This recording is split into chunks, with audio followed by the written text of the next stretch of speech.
여러분 안녕하십니까? 좋은 하루가 되었으면 정말 정말 좋겠습니다. 여러분 행복에 대한 이야기를 해볼까요? 마흔에 있는 쇼펜하우어의 책을 보면 이런 이야기가 나타나 있어요. 내면을 무엇으로 내면을 채워야 하는가? 내면을 무엇으로 채우는지에 따라서 사람의 행복이 달라지게 될 것이다. 행복의 양도 달라지고 행복의 질도 달라지고 결국 행복과 관련되어서 가장 중요한 것은 다른 것이 아니라 우리의 내면을 어떻게 채우느냐, 이게 참 중요하죠. 그래서 쇼펜하우어의 행복론, 거기에 내면을 채울 몇 가지가 있습니다. 여러분, 문제, 다른 것이 아니라 여러분 내면은 무엇이 채워져 있습니까? 또 만약 생각한다면 무엇을 채워야 한다고 생각할까요? 참 놀라운 것은 다른 것이 아니라 쇼펜하우어에 의하자면 5가지를 이야기해 주고 있어요. 첫째는 건강.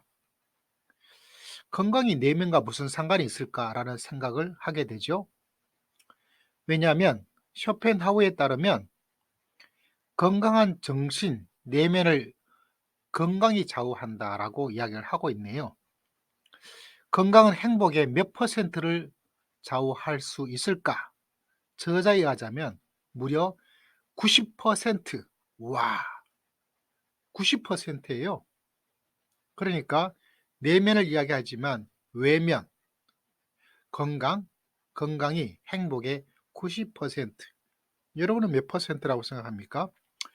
건강, 두 번째, 평정심, 마음의 평정, 그 다음에 예술적인 감각, 관조, 그 다음에 향유, 그 다음 독서, 그 다음에 글쓰기, 건강, 평정심, 관조, 향유, 독서, 글쓰기.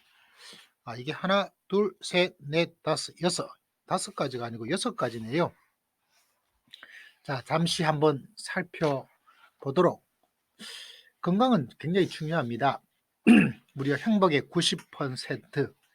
건강한 거지가 병든 왕보다 더 행복하다라고 이야기를 하고 있습니다. 그래서 건강이 행복에 많은 영향을 미치죠. 건강을 잃으면 모든 것을 잃어버린다라고 하는 말도 있지 않습니까? 그래서 꾸준하게 운동하는 것. 운동하면 자신감도 많이 생기고 스트레스 해소에도 많이 도움되는 것을 볼 수가 있어요. 그래서 실제적으로는 통합적인 행복이죠. 외면과 내면을 따로 떼어놓는 건 좋지 않습니다. 그런 면에서 저는 건강이 중요하다. 물론 신앙적으로는 건강이 약해도 행복하는 것은 한 단계 더 높죠. 철학보다 위가 신학이잖아요. 그럼에도 불구하고 무시하라 이건 아닙니다, 여러분. 외부적인 부분들이 내면에 영향을 미치기 때문에, 그래서 예수님도 오셔서 건강, 치료, 치유 이 사역을 행하신 거죠. 자, 두 번째, 평정심, 마음의 안정. 마음의 안정. 마음의 안정적인 평정심을 가지는 것이 굉장히 중요한 것은 뭐 이런 말로 다 할 수가 없는 거죠. 자, 저자는 마음의 평정을 찾기 위해서 4가지 방법. 첫 번째, 불필요한 인간 관계 정리. 둘째, 질투를 경계해야 한다. 남의 것과 비교하지를 말아라. 너보다 더 불행한 사람이 있다는 걸 생각하며 불행을 참고 견뎌라. 너무 큰 희망을 걸지를 말아라. 네 번째, 세상에는 거짓이 많다는 점을 알아라. 이렇게 이야기를 하고 있는 것을 볼 수가 있어요. 자, 여러분, 마음의 평정을 하기 위해서 비교하는 마음, 시기, 질투, 지나친 기대와 희망, 이거를 경계를 해야 된다라고 이야기를 하고 있죠. 정말 맞는 것 같아요. 특히 우리나라는 자꾸 비교하죠. 질투라는 말을 사용하고 있는데, 비교가 강합니다. 이게 동기부여가 되기도 하지만 도리어 자기 자신을 불행하게 만들기도 한다는 것이죠. 그러므로 너무 많은 것들에 대해서 비교하는 것 정말 절제하며 살아야 되고, 그래서 성경에는 자족하라, 자족하라 라는 이야기가 많이 나오고 있더라고요. 자, 그 다음에 관조에 대한 이야기도 나타나 있어요. 예술적인 감각. 우리는 대상을 사사로운 관심이 없이, 어떤 목적도 없이, 의욕도 하지 않게 순수하게 바라볼 줄 알아야 한다. 그래서 음악에 대한 이야기를 많이 하고 있는 것을 바라보게 됩니다. 관조, 평정심. 이 저자는 관조 예술적 감각인데, 저는 목회자다 보니까 신앙적 감각 굉장히 중요합니다. 최고의 지성미의 지성이라고 볼 수가 있죠. 그 속에 음악 치유, 이것도 참 좋습니다. 많은 사람들이 우리가 당신은 사랑받기 위해 태어난 사람, 이 찬양 좋아하잖아요. 이 교회에 있는 찬양인데 음악도 참 좋습니다. 자, 향유, 인생의 무게 중심을 밖에서 안으로 옮겨라 라고 이야기를 하고 있는 것을 볼 수 있죠. 이게 아마 비교, 이거랑 연결되어집니다. 무게 중심이 안에 있느냐, 무게 중심을 밖에 두고 있느냐라고 이야기를 하고 있는 거죠. 야, 인생의 질을 결정짓는 한 가지 방법이 있는데, 여러분, 인생의 질을 결정하는 사람, 인생의 질을 결정하는 한 가지 놀라운 것은 정신적인 능력이 탁월한 사람이다 라고 이야기를 하고 있죠. 정신적으로 탁월한 사람. 그러니까 뭔가 자기 나름의 철학을 가지고 있고 자기 나름의 생각을 가지고 있는 사람들. 이게 굉장히 중요하다라고 이야기를 하고 있어요. 자, 그 다음에 독서에 대한 이야기 하고 있습니다. 독서가 인간의 행복에 굉장히 중요하다. 사고하는 근육을 키워야 한다. 그러면서 양서를 읽기 위한 세 가지 조건에 대한 이야기, 고전, 2번 읽어라, 악서를 피하라 라고 이야기를 하고 있어요.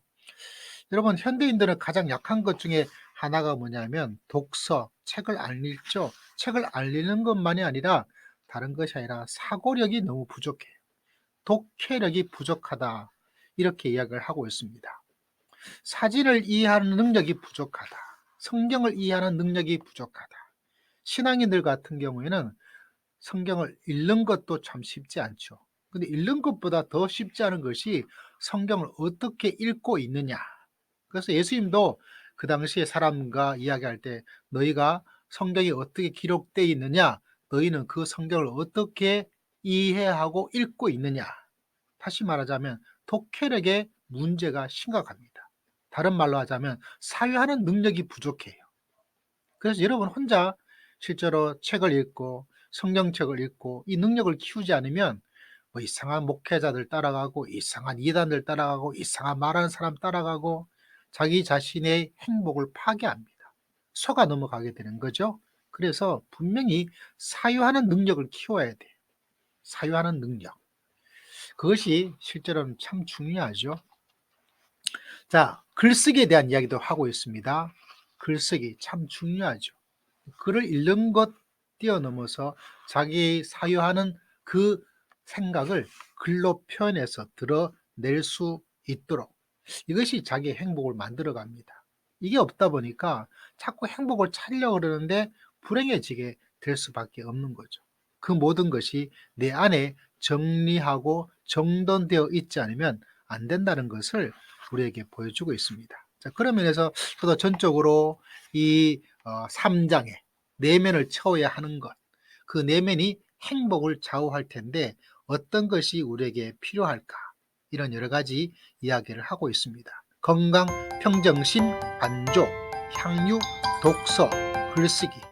이 가운데서 저는 평정심에 한 표를 드리고, 무엇보다 독서와 글쓰기를 통해서 자기 자신을 잘 정리하고 외부의 이야기에 따라가지 않을 수 있는 그런 사유하는, 사고하는 능력을 가지는 것이 참 중요하다라고 이야기를 하고 있는 거죠. 그래서 성경에도 바라보면 실제로는 사유하고 생각하고 그 이야기를 계속하고 있는 것을 볼 수가 있어요. 마인드에 대한 이야기를 굉장히 많이 하고 있습니다. 믿음은 결국 마인드의 문제거든요. 그런 면에서 쇼펜하우의 행복에 대해서 저도 어느 정도 전적으로 동의를 합니다. 여러분은 무엇으로 행복을 만들어 나갈 수 있을까요? 여러분은 뭐라고 생각을 합니까?